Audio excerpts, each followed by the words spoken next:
오늘 오전 마이크 폼페이오 미국 국무장관을 접견한 문재인 대통령은 청와대에서 올해 처음 국가안전보장회의 NSC를 주재했습니다. 북미 회담의 결과를 평가하고 북한의 완전한 비핵화 방안과 앞서 트럼프 대통령이 밝힌 한미 연합훈련 중단 문제 등을 논의할 것으로 보입니다. 취재기자 연결합니다. 권민석 기자. 네, 청와대 춘추관입니다.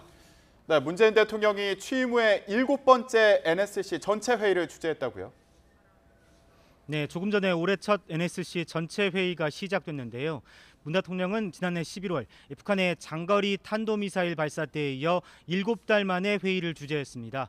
보통 매주 목요일 오후 정의용 국가안보실장이 주재하는 NSC 상임위원회가 문 대통령의 참석으로 전체 회의로 격상됐습니다.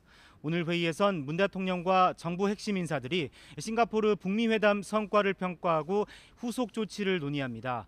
북한의 완전한 비핵화와 체제 보장 문제 등 센토사 합의를 뒷받침할 범정부적 지원 방안이 다루어질 것으로 보입니다.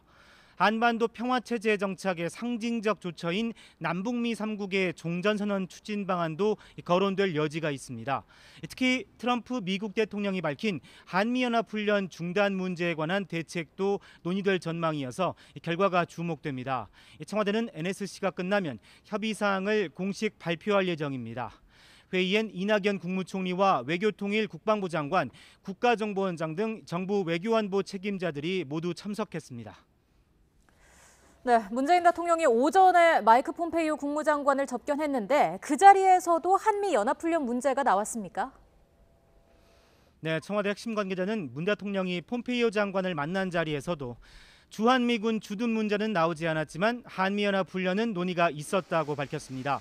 그러면서 NSC가 끝난 뒤 정리된 청와대 입장을 밝히겠다고 예고했습니다.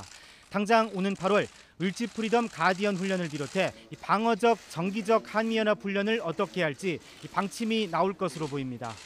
문재인 대통령은 아울러 북미 회담을 과소평가하는 일부 시각에도 제동을 걸었습니다.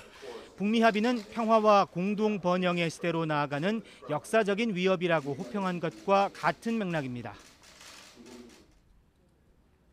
한국 국민이 북미 정상회담 결과에 대해 적극적으로 지지하고 있다고 전제한 뒤 일부 전문가들이 북미 정상회담 결과를 낮게 평가하는 것은 민심의 평가와는 동떨어진 것이라고 말했습니다. 폼페이오 장관은 김정은 위원장의 비핵화 의지를 거듭 확인했고 굉장히 빨리 뭔가를 크게 이루고 싶어 한다고 밝혔습니다.